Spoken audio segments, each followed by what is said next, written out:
All right, so we're live. Good day to you guys listening to us on Spreaker. And for you guys catching us live here, we have another adventure to go through. However, we don't know what we're going to talk about, kind of, sort of, but it's going to be awesome. We never know where we're going to go. We never know what we're going to say. We never know where this is headed. So, Mark, I've had neck issues Mm-hmm. where I can't turn my head to the left. I've been taking Advil and it's working. Now Okay. this sounds like normal living, loving life, things. These things happen and stuff. But I also woke with I've had a headache all day long, Mm-hmm. apart from the thing. So it's like, let's add insult to injury.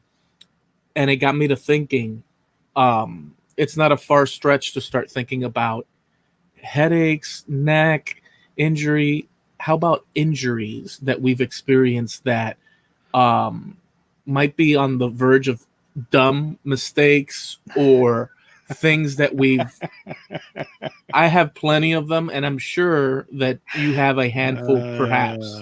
Two that stand out, but yeah, go ahead. So I ask you, do you have I'm sure you do. I'd be surprised if you said no, everything's clear, open roads dead ahead. And can you tell us about some experience, maybe something that you did that was dumb and hurt yourself, or just something very savage that you look back now that you can? Just about every time I've ever hurt myself, it's been because I did something dumb. You know, nobody ever hurts themselves writing up a doctoral thesis, Mhm. unless it's like carpal tunnel or something like that. But the first one that comes to mind when you started talking about this, it all flashed back to me. I was 5 years old. We lived in an apartment complex when we first moved from Oregon down to California. And I mean, we're talking about a large apartment complex. And out in their parking lot, they had this one area that was a row of about 6 dumpsters, side by side by side. And when you're young, when you're little, you do stupid things. And it was a big thing to climb onto those dumpsters Yeah. and run back and forth across the top of them. And me being 5 years old, I was out there with the gang, just having a good old time, jumping from dumpster to dumpster. And when you're that young, it looks like they're a million miles apart. They're about maybe 2 feet, you know. Yeah. I ran down the line, jumping from one to the other and one to the other, and got to the very end and couldn't stop fast enough. And I fell off of the last dumpster, Ooh. landed flat on my stomach, and broke my left wrist. Holy smokes. And that's how I learned my left from my right. Was they kept saying you broke your left arm, and this was the arm I had the cast on. So that's Wow. how I ingrained in my brain my left from my right. That had to be so shocking to a little kid. Oh yeah. I You wasn't know, aware that I had broken my arm. All I knew is I had the wind knocked out of me and I had road rash, my whole front of my body. mhm. Yeah. And yeah, that was the first one. So broken wrist, a few weeks in a cast, and I didn't miss any school because of course it happened right at the beginning of summer. Just before I went into first grade. Wow. So Well, so the good news about that, if there is any, is that when you're a kid, you heal up pretty darn quick. yeah, it seemed like it took forever, but when you're 5 years old, everything takes forever and everything lasts forever. So, Yeah. it's no big deal. What other things come to mind? Well, I'm sure you have one. Well, I We mean, swap back and forth. well, I think, so just to keep one at the baby area, kind of, sort of. Um, so I have one that didn't turn into a tragedy, and then tragedy. It can see it could get pretty. I'll tell you that one, although it didn't get to that level. But I'll tell you, since you went that far back, and I have a few others, but we'll share as we go. It could have turned into a tragedy where one day I was sitting in my bed, and I was little, probably around the 5-year-old mark. The 5-year-old mark. Yeah. And my mom had been in the bathroom, and she had left a cigarette lighter on top of the vanity. And I always saw my mom holding one and flicking them on, and my dad had one, and my grandparents had one, and there was little boxes that could have been little cars, and all that. And I got up from my bed and walked up over to the bathroom, grabbed the lighter, came back to my bed, sat up against the wall, put my pillow back on my lap, little kid, and I started flicking, and then I flicked one time and it turned on. And I held it and I was like, holy smokes. And then I touched it to the pillow. And it started to light on fire. I had a flame growing on the pillow on my lap, and I saw it starting to get bigger and bigger. And I felt, the radiating heat from it. And I don't know what, possessed me to cry out to my mom, because I didn't feel any pain. There was no burning occurring, but something was not right in bedrock. And I screamed out, Mom, like a couple of times. And she came. And when she saw that, she was like, oh my goodness. And she froze there looking at me, and she screamed for my dad. And my dad, have I ever told you the story? My dad. It's the first time I've heard this. Okay, because sometimes, we talk so much that, and I hear my dad came running, and he moved my mom to the side. He came in, he says, what? He stopped there. And there was a moment, because as a little kid, there was one moment where his brain was mathematically trying to figure out what the heck was, because he's seeing his young boy with a pillow set afire on his lap. He grabbed the pillow, yanked it away from me. And by the way, it was quickly burning through the bottom, so it would have, onto my legs and my groin area and the whole thing. He grabbed it and rushed into the bathroom, threw it under the faucet, turned it on, and it was steaming, this and that. There were a few choice words between them. Oh, I bet. And they walked away, and I just stayed there in the room. I didn't get any information, nothing. I was just like, I'd never seen people so intense. I'm 5 years old, so I'm like, holy crap, this was intense stuff. It could be, and I never got but it could be that this is the moment where in a young kid's life, it changes from learning a lesson to becoming, what do you call those people that like to light fires? Pyromaniac. Yeah. This could have been one of those, like, forks in the road and stuff. You know what I'm saying? So that was kind of a crazy thing. It didn't turn into an injury, but it could have. Oh, sure. Could have turned into a serious tragedy. Okay. Well, I thought we were going down the list of injuries. I've got an injury, but since you went into the toddler area, I was like, oh, that happened, but I do have others. But oh yeah, definitely. Well, with me then, after that, there was a series of, fall off the bicycle. I used to ride in my, I hate this phrase, in my day, BMX bicycles were literally on bicycle motocross tracks. It wasn't out doing tricks in the park or at the school or whatever. Yeah. It was, you were racing other guys on bikes around a motocross track that was made for motorcycles. Then they started scaling them down for bicycles. Right. So you weren't on a 2-mile track, and falling off and, hurting yourself that way, this, that, the other. But the next real injury that stands out was on a skateboard when I was 18 years old. Now you'd think at 18 I'd know better, but no.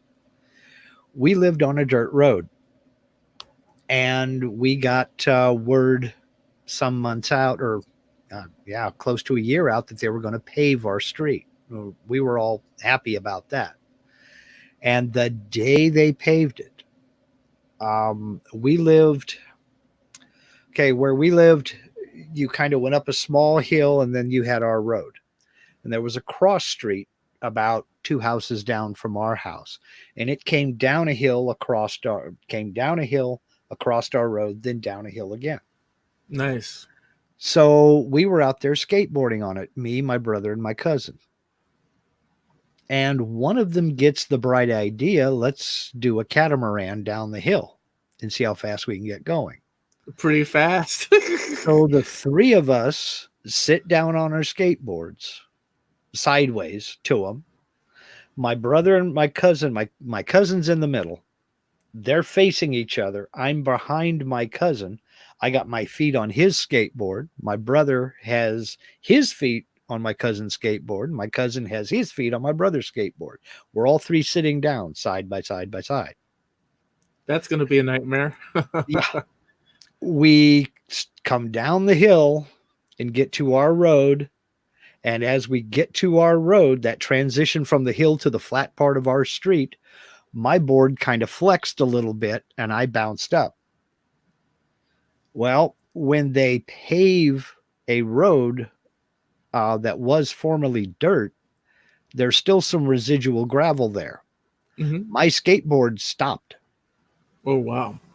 The wheel hit a rock, a piece of gravel. Yep. My skateboard stopped. Well, I was in the air. I didn't stop.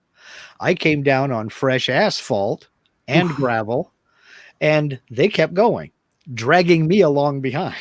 Oh, man. And I had road rash in places I didn't know I had places. So you have experience with the road rash situations, huh? Oh, yes. I mean, if you're on bikes and motorcycles and stuff like that, you're going to have more than your fair share of road rash. I mean, I was an expert at it. I was always scraped up somewhere. I mean, let's see, Bactine and Neosporin were my closest friends. And we always had gauze, bandages, and first aid tape. So did you ever, like I did, playing at the park, many times you know how you'd run out, but you'd probably trip yourself or fall for whatever, and you'd break yourself as you fell with your palms, and then it would scrape the palm. Did you ever get road rash on your hands? That day, as a matter of fact, in that crack up on the skateboards, I lost skin on both palms. Dude, it was the horrible just ripped skin off both. It felt like little stinging back in the day, because I've not done that since, to be honest with. I mean, it burned like a son of a gun. It burned like crazy. Those were bad, and but we healed up pretty quick. Years later, as an adult, I actually, out in California, I crossed the street somewhere in downtown LA, and I don't know what the hell happened to me. I took one step from the sidewalk onto the road to cross the street, and my knees just buckled and gave, and I just went flat forward. And there were people standing on the corner, and like in a movie, they all went, oh, all at the same time. And I'm flat on the ground with my hands, and somebody came and picked me up. And I was like, he said, are you okay? What happened? I said, I wish somebody would tell me, because I don't know what the hell happened. My knees just gave. Oh, talking about knees, how's Linda? You know what? That's oh, she's doing fine. For those who don't know, my wife Linda had a total knee replacement done 2 days before Thanksgiving, and she's doing well. She's doing much, much better now. She's getting up and on her own. Half the time I'm starting to feel useless, because half the time I get up to go out and see if she needs anything, she's not in her chair. She's gone doing something. But yeah, she's doing very well. Good. So, in fact, she has a doctor's appointment tomorrow to get rid of her stitches, and things will be great. So, oh, awesome. Well, heck yeah. Boy, I don't want to, I was about to say, boy, that was fast, but then again, I'm not walking in your shoes, so it's not like. Well, she's not walking in her shoes, so. But actually, yeah, technically she is. But yeah, she's doing very well. She's going to physical therapy twice a week, and everything is coming along just great. And awesome. Thank you for asking. She's over in the chat, or she was anyway. Don't know if she's still listening or not. But yeah, she's doing very well. So So let me give you another one, and see if you have another. I'm sure you have another one because we're talking. oh yeah, I have one more that was Well, a serious injury. just one more within a handful of decades. I mean, let's not date our timelines of existence, but just one more. I'm sure you have a plethora. Oh, I've got a bunch of small ones. I mean, work related. Yeah. I mean, I was an upholsterer. I stapled myself to things all the time. You pull an upholstery tight on a wooden frame and you go bap, bap, bap, and with the staple gun and just do one bap too much and staple yourself to a frame. I've run so many staples through my index fingers. It's not even funny.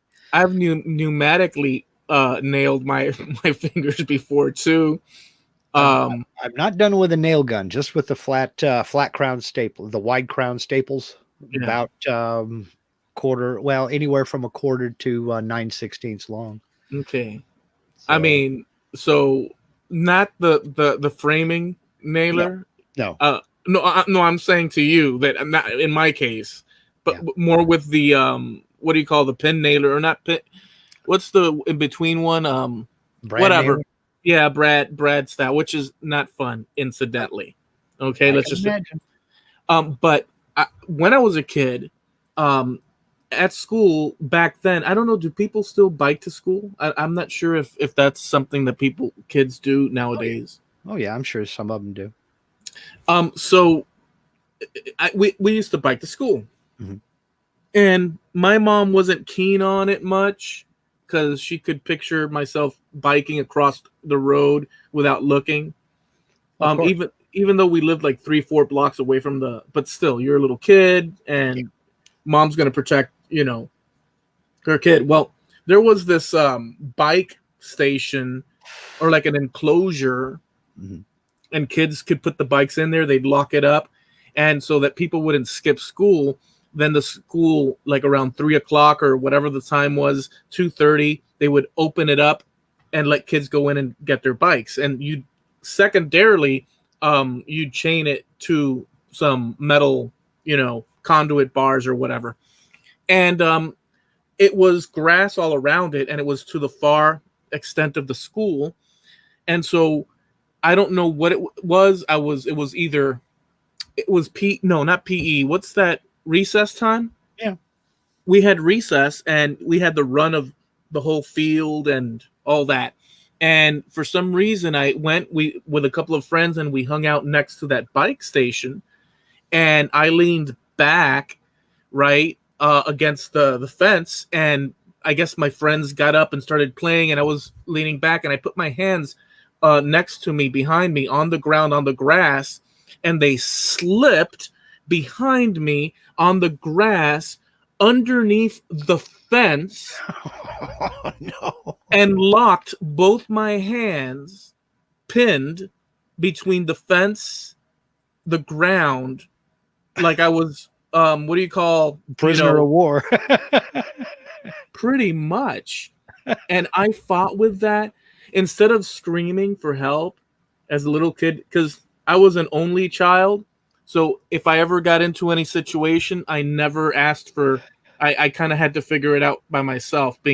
Unless you're with friends, but I didn't think, and I struggled for I can't tell you how long, and managed to scrape. My hands were all screwed up. Yeah. I managed to pull both my hands, but I walked around like, yeah. Jesus. Well, Linda reminded me of another part of the skateboard story that I didn't add. I was going to, but I just didn't mention it. Then smart me after that, with road rashy as I was, and hands all tore up and hips all tore up and legs all scraped up, we decided to go swimming in the swimming pool. And I'm here to tell you, chlorine stings. Oh yeah. It stings like a son of a gun. But It, I it, had the cleanest. They cleaned them right out. I'll tell you what. that's what I was gonna say that it disinfected big time. Oh, buddy. Oh, it'll clean. Chlorine burns. Oh yeah. Wow, dude. So, yeah, about the only other major injury. And like I say, all this stuff happened because I was being stupid. About the only other major injury we got a fast forward to, this was 1987. Yeah, this was 87. I was in the Army stationed at Fort Campbell, Kentucky. And this is just before I met Linda, as a matter of fact, because that's where we met and got married. It was, I don't remember if it was 4th of July weekend or Labor Day weekend. It was a long weekend. And some buddies of mine had gone camping at a local lake. And my roommate at the time and I we had this common friend. And we went out there to where they were camping and we spent the night. And it was out on the lake. This buddy had a boat out there, a jet boat. This was one of the old Berkeley jet drive with the V8 engine in the back, big old long thing, fast. And we were inner tubing behind this jet boat. And somewhere around here, I have a picture of my final crack up on the inner tube, because what they do is they take a rope, and it must have been 30, maybe, about 30 feet long, maybe 40 feet of rope. Tie it to the back of the boat, tie it around an inner tube so you didn't lose the tube. Then you'd lay on it, and then they'd tow you around and take you back over the wake, trying to knock you off the inner tube. Right. And this thing was fast. Oh, it was an absolute blast. Somewhere around here, we have a picture of my second to the last crack up. It wasn't my last crack up, to where I am airborne. I'm almost straight horizontal, facing upwards. So my back is down towards the water. The inner tube is flying away from me, and my hand is just barely touching the water. That's captured on photo? Yes, I have a photograph around here somewhere, and I cannot find it, but it's around here somewhere. That's the ticket right there, because those action shots are worth $1 million. Yeah, it was a perfectly timed shot too. My roommate took it when he got the film developed. Did you want this? Hell yeah, I want that. That's cool. Yeah. Well, I got back on the inner tube. Everything was cool. And the next crack up I had, they took me back over the wake, and I wasn't quite ready for it. I flipped off the tube and I landed kind of my head sideways. My head first hit the water and ruptured my eardrum. The concussion of my head hitting the water ruptured my eardrum. And, they picked me up, and I got back up on the tube, and then it started hurting. And I thought, I started getting a headache, and it's like, no, I gotta get off of this thing. So I just let go and kind of went into the water and, signal for him to come pick me up. And then I got him to take me back to shore. I just didn't feel right.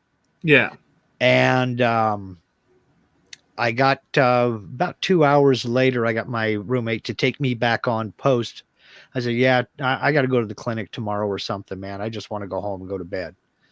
So I went back to the barracks and got into bed and slept, got up the next morning, and there was blood on my pillow. And I said, no, I got to go. So I went down to the emergency room there at the hospital, and they checked me out and said, yep, you ruptured your eardrum.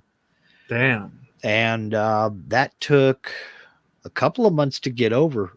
It had to heal up, and they put me on medication and this, that, and the other. Well, when you're in the military, if you're under doctor's orders for certain things, they have to abide by that. So it's not like a doctor can say, for instance, in my case, because my equilibrium was off so bad, you don't realize how much your ear affects your ability to just stand up.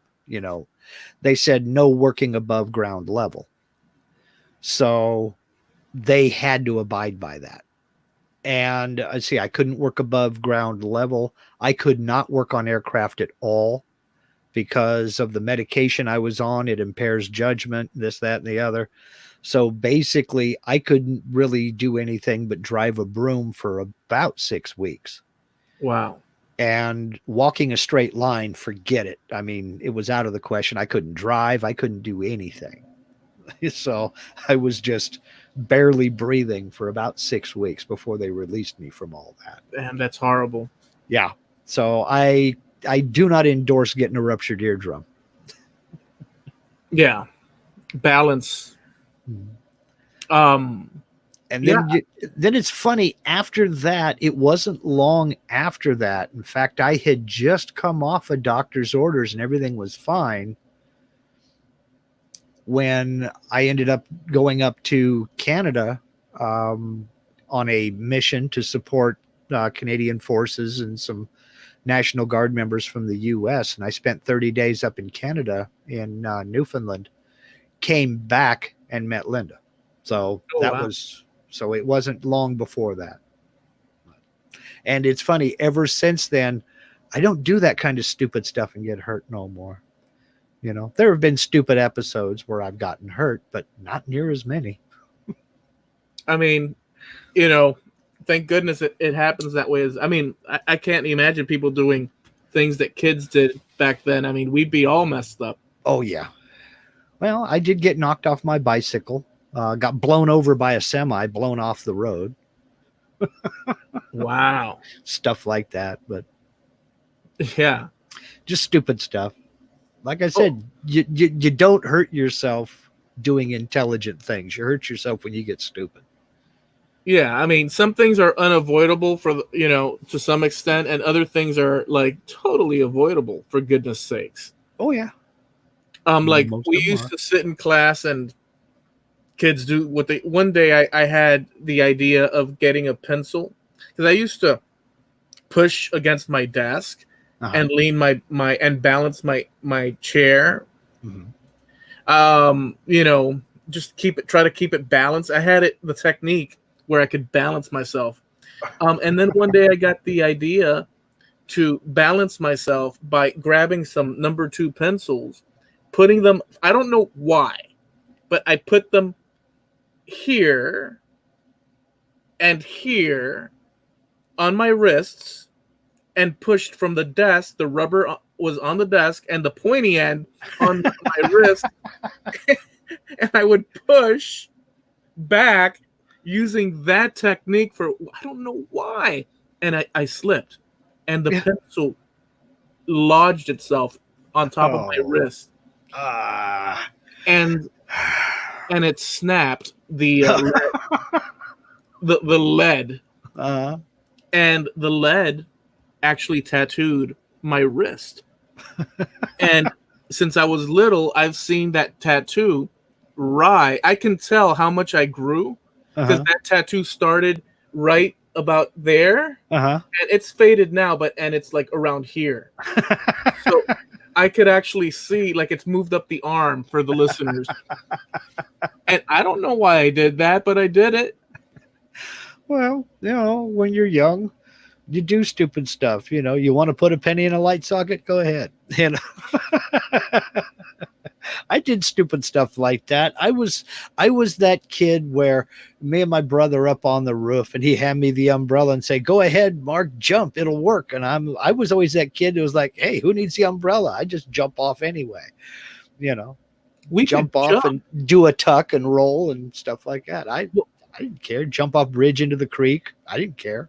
Well, think about it. We actually could do more daredevil type stuff, and the consequences, generally speaking, were within reason. I would not dream of even jumping off a 3-step ladder at this moment. Oh, now? No. I don't get paid for that, It sounds ridiculous to some people out there, but I'm telling you. Well, this is what I mean when folks, because, I'm 58 years old and I tell people I'm old. And there are people who are a lot older than me that'll just go, "Oh, you're just a kid." And I keep trying to tell you, it's not the age, it's the mileage. Because I did some stupid stuff back then and my body is paying for it now. I mean I crouch down to pick something up. I sound like a bowl of angry Rice Krispies, because there's a few swear words and my legs are snap, crackle, and pop. My hips are constantly making noises, I got a dodgy shoulder. I got dodgy knees. I got dodgy hips. I mean, I walk around the house grunting and groaning most of the time. Muscle aches, all sorts of stuff. I mean, oh yeah, joints, crunchy bone, spinal bones that just crack when they. I used to jump onto my bed, knees first.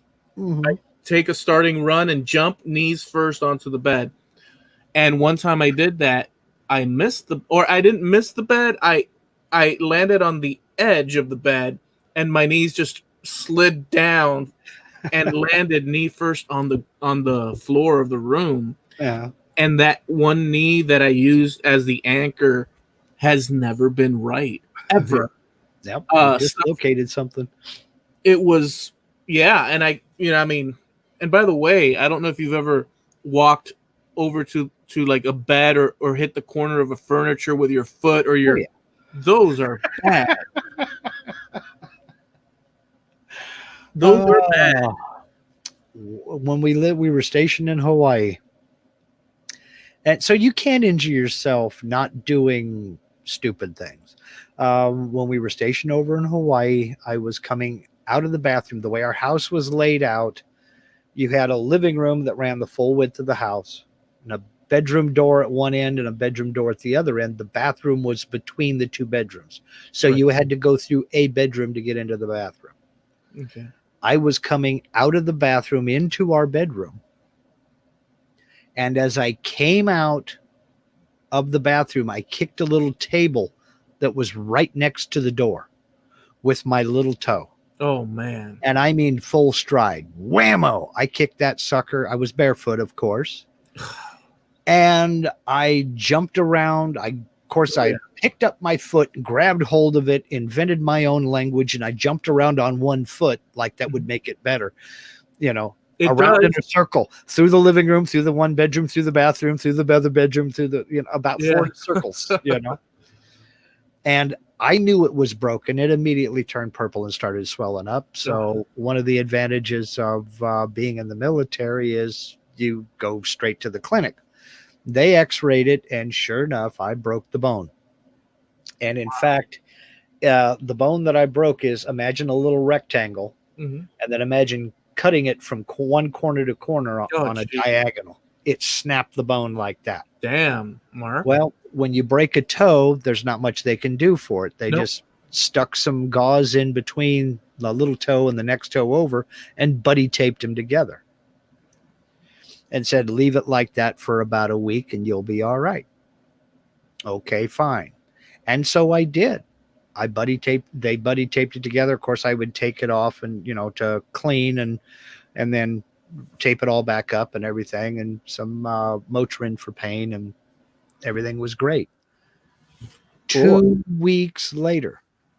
No, don't do it. 2 weeks later. No, I don't want to hear that. No, I don't want to hear that you did it again. I did it again. The same toe, the same table, the same bouncing around the room in a circle, about 5 laps. Gosh. Inventing a totally new language. Of course. But I knew what to do. I got out the gauze. I buddy taped it to the other toe, took some Motrin, and threw that table in the backyard. Good job. That's what I was thinking. That freaking table pisses me off. As soon as my eyes uncrossed, yeah, I picked it up, opened the back door, and threw it out in the backyard. I'm with you, dude. I am so with you on that, because I was thinking the culprit here is the table. Then promptly went back outside and got it before Linda got home. And we found a new place for it, but it didn't spend its life in the backyard. But it almost went into the fireplace. Oh, my God. Well, you know what? It deserved it. And the funny thing is, we still have that table. No way. We do. Holy smokes. Do you? I guess you forgot about it until now. It's in the pantry. There's a basket with the tea towels and dish towels sitting on it. Do you ever pass by it and give it like a little whack upside the corner? Only every time I open up the pantry door. Yeah, just give it a little hit, man.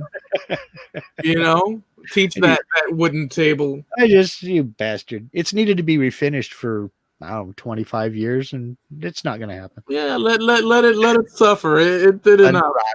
Let it rot. So I think that's about the only time I ever hurt myself where I was doing something innocent. Yeah. Just walking out of the bathroom.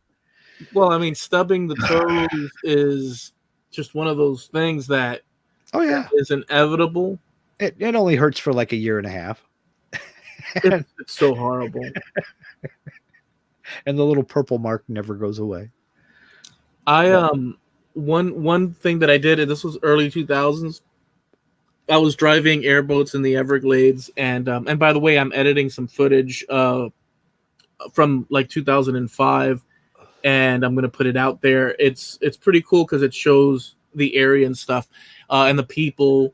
Not all of them, because that day is whoever was there that day. But in any event, when I was working out there, at some point, I was coming back from an airboat tour, and the driver's seat, is way up high. And so the people sit on the bottom, and you're up high, so you can see above, the tree lines and all that. And you're supposed to turn into the dock, kind of like a U-turn or parallel parking, sort of. There's no reverse. There's no brakes on the airboat, so you have to sort of guide it in and figure it out, so you don't slam into the dock, for instance. It would be easy if you could just drive up, and just park it, let's say. But you have to actually swing it around so that the butt end taps the dock, and then the front end comes around and hits it's just a whole procedure because of the way the whole docking area was set up. And so I did the turn, everything fine. And as I get up, we have that diamond plate metal for our platform, and it was slippery. And I slipped, and I went, as it's docking, like I had already turned it so that it would dock. Well, I slipped, and I went straight down. My leg was just completely straight, and went down into the hull, the bottom of and hit the bottom, flat-footed, erect, straight leg, and crunched everything. I landed on my butt on the edge of the boat. People are still in my boat. The boat's coming over. Somebody saw and ran, and I'm like, hey, help. And they come, they tie the boat up and stuff. They're leading the people out. They picked me up and tried to stand me up. I couldn't walk. I can't tell you, I think it was like 2 to 3 weeks where I was on crutches. No, geez. I didn't break anything that I know of, because I didn't go to the doctor, actually. Just jammed everything that you had. Jammed your hip joint, your knee joints, ankles, everything. Wow. And it was so painful. Yep. And just, I couldn't, no weight on it. I was walking around with crutches. It was a nightmare. And I couldn't drive airboats. Yeah. So, so they put me in the kitchen. Oh, good. And, I mean, what are you going to do? So that was pretty horrible. Yeah. No, I think that's about the end of all of my, all right. My major injuries. There were minor things here and there, but like I said, when you goof around with cars and bikes and motorcycles and boats, you're gonna hurt yourself. And just generally be Adam Henry. I mean, certain people will get that, I've had bleach splash up into my eyes, fully open. You know what that'll do to you? No, I've not had that done, but it'll actually blur depending on the amount. I think it was a droplet, but it splashed on me, and I got a droplet. It will fog your eye, because it does what bleach does. Yeah. And I was like, holding on to my, oh my, this was at in the Everglades as well. And I was like, oh my good. And can't tell you how long my eye was blurry, and it came back, but it was because it damages the outer whatever. Yeah, the cornea. Yeah, I imagine. Yeah, I've been just lucky enough to stay away from stuff like that. I've always worn safety glasses. I mean, that's something that my grandfather taught me at a young age. Yeah, was wear these ding dong things, and I had my grandfather. Well, if you've got any chance of something flying up and hitting you in the eye, my grandfather on my dad's side, God, this happened. My dad was a kid. My grandfather was chopping wood with two-bit axe, and he went to chop again, and a piece of the wood flew up and hit him in his eye and detached the retina. Jesus. And he was blind in that eye for many, many years. No, well, for the rest of his life. Who am I kidding? Yeah. And so that was kind of a thing. He always insisted Dad wear glasses of some sort, because this was, I imagine there were safety glasses around, but this is, the late 40s, early 50s. So it wasn't like you went down to the local Home Depot and picked up a set of safety glasses. They were pretty specialized things. I imagine folks could get them. I don't know. I wasn't alive at the time, but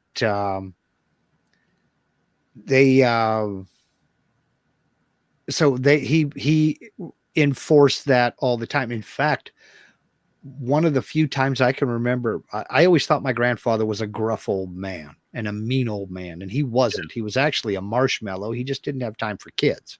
Yeah. So I remember one of the first things he ever said to me was, I was out in the backyard. I was, 3 or 4, because it was before we moved to California. I was out in their backyard. My grandmother was babysitting, and I was hitting on a rock with a hammer. And he had come home from work, got out of his truck, and was heading into the house, and he stopped, looked down at me, and he said, "You're going to hit that. A piece of it's going to fly up and hit you in the eye." And he walked into the house, and that's the first thing I can remember him saying to me. And the last thing I think he said to me until I was like 13, 14 years old. Oh, wow. Yeah. He just didn't have time for kids. He was always off doing something. Wow. So, but that's incredible. But nothing happened. You kept going you kept at it? No, he scared me. I put the hammer away. Oh, okay. He scared me. But, and I don't want it to sound like he was a mean old man or something like that. He wasn't. In fact, he took an old Renault Dauphine and made a dune buggy out of it. And the first thing I ever drove, I was 5 years old. He put me in his lap and I steered and he would run the pedals. And that was the first thing I ever drove. I couldn't reach the pedals, so I sat in his lap and steered, and he would just get that sucker up to a good cruising speed. And I'd yank the wheel off to one side, and we'd spin out, and he'd have to downshift and get into first again and get going, because I thought that was the fun part. I kind of understand. So, like, when you're a kid and life, and so you have these images that are impressed on you, and you take those with you. But I could not tell you all these adults that I knew as a kid, family, what was going on in their lives in particular at the time, the stresses of X, Y, and Z. And there's just a whole, amount of things that we're not, but I get it. Yeah. You were very clear with that. People back then had to do what they had to do in different situations, Oh yeah. He was just, he was a quiet guy, always had been a quiet guy. And, but then he went blind in that eye, due to the, chopping wood. And then years later, he developed cataracts in the other eye. Mm-hmm. And this was long before cataract surgery. So basically, if you started developing cataracts, you just went blind. Yeah. And, that kind of changed him. In fact, I remember my grandmother commenting, she says, for 30 years, I couldn't get this man to say 3 words. Now I can't shut him up. And he turned into a completely different person. He became very gregarious. He'd talk to anybody about anything, always fast with a joke, fast with a laugh, and was just a lot of fun to hang around with. And I miss him, I think, the most out of any of my grandparents. Even the one who taught me how to do woodworking. I miss him too.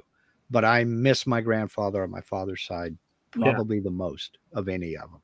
Because you get him talking and telling stories. He was a lineman for the power company for years.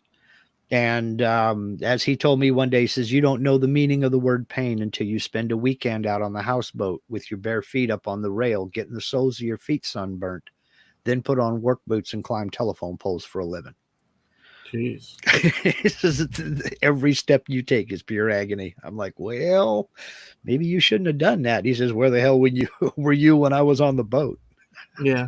I said, I was probably fishing next to you. But yeah, how we got on that, I have no idea. But Well, the things flying up and hitting you in the face, I've been lucky enough to avoid that. So I am not Mr. Safety. I do some things in the shop that I don't show on YouTube videos because I know people would have an absolute fit. But I don't believe in slapping fate in the face. So I do wear hearing protection. I do wear eye protection, and I wear a respirator when I'm doing anything to do with dust or strong fumes or stuff like that. Because if there's a way I can mess it up, I will. yeah, the fume thing is a big one. I mean, the boss I worked for at the cabinet shop was, I've told you before in the past, was pretty savage. Like he'd pull the edge banding with his teeth when it got, put on wrong. He'd just grab it and he'd pull. He'd take the lacquer thinner and like he'd be removing whatever, and it'd be drenched all over his hands and stuff. And he'd have me do the thing, and I said, "But wait a second, this is he says that's good for your skin." He said, yeah, and so just the one that I wanted to say is that one time we're doing, we're cutting, the different parts for making boxes, for cabinetry, the carcasses, and I don't know what the heck his thing was, but he says, "Hey, look at this." And he comes up, and this is like a huge industrial table saw. I have a video of it as well. Boy, I've been plugging the videos. The videos. And he came up onto the table saw, and he takes out his middle finger. The blade is, the saw is full, it's on, and he puts his hand on the edge of on the flat side, and he goes, "Think you see that, huh? Tempting destiny or whatnot." Yep. And touching it on the edge, because the edge, in not even in theory, the edge is not what cuts. It's right. Spinning, but you have to have respect for the darn tool. Yeah, you play stupid games, you win stupid prizes, and there are lots of people out there nicknamed Lefty that wish they wouldn't have done stuff like that. I don't do stupid things like that, but maybe my fingers get closer to a blade than some folks would think is comfortable. Maybe I use jigs that other folks wouldn't want to use. I think one of the most useful tools in the shop you can have is a radial arm saw, and most folks hate them because they have a reputation as being quote unquote unsafe. Well, yeah, by people that don't know how to use one, that have never been trained in one. Yeah. So, molding heads and molding blades on table saws don't bother me. Stacked dado sets don't bother me. You focus on what you're doing. You focus on the tool. You focus on the material. You remember where your fingers are at all times, and you look. And,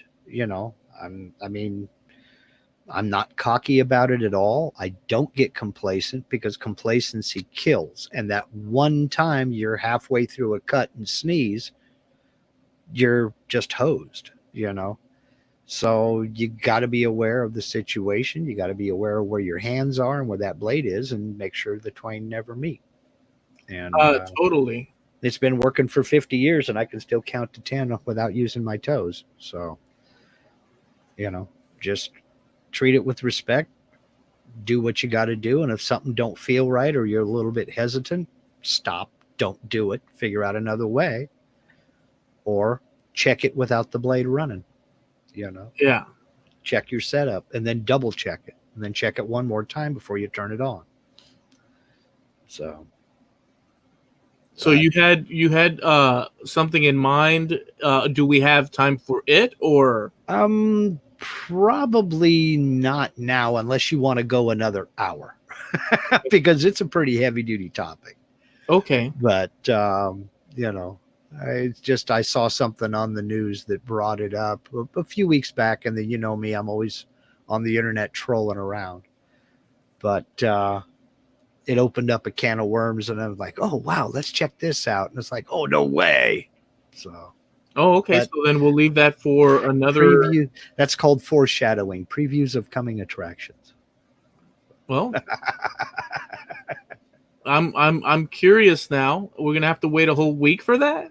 Yeah, we're gonna have to, because I mean we would just get started in it. Oh, We would boy. just get started and it would be the end of the show. Oh boy. Well, So, I mean, I think but- that we've covered it. well then, yeah, we have kind of covered it. I didn't, I had no idea where you were going to go, but it'll be a short episode, but that has its place too. Oh yeah, absolutely. I do want to mention that. So for folks tuning in for the first time and those that are not aware, we have a lot of different varying topics from episode to episode, and we really delve into things that interest us, and in turn, we hope interests you all. There's a couple of episodes. The last episode we did was about music, and that music that you would want to, if you had to, impart on someone for the first time and say, hey, this is what inspired me. And we go into a lot of different rock and roll classic music and musicians. The episode prior to that, we get into a story that happened to Mark and Linda just recently, which was pretty crazy. They were woken up in the middle of the night to find a stranger in the house. I won't say anything other than that, but this is a real story. Yep, That really 100% true. Yeah. And so you could go to our website, trampledunderfootpodcast.com, and click on the Wayback Machine, and you can check out those past episodes. They're titled, they have descriptions, all of it with original artwork. And so, yeah, and we also have Our infamous Facebook page. I don't know if you saw the Facebook post I put up earlier today. no. It was a nice little picture of Ozzy Osbourne. I thought it was a funny meme. I just saw it, had to download it, share it, put it up on the Trampled Underfoot Podcast Facebook page. Just head over to Facebook, look for Trampled Underfoot Podcast, and you'll find us there. You'll also find us here on YouTube, where we record these shows every Tuesday evening at 9:30 Eastern, 6:30 Pacific. We record here with a live chat room audience, feeding us little things off to the side.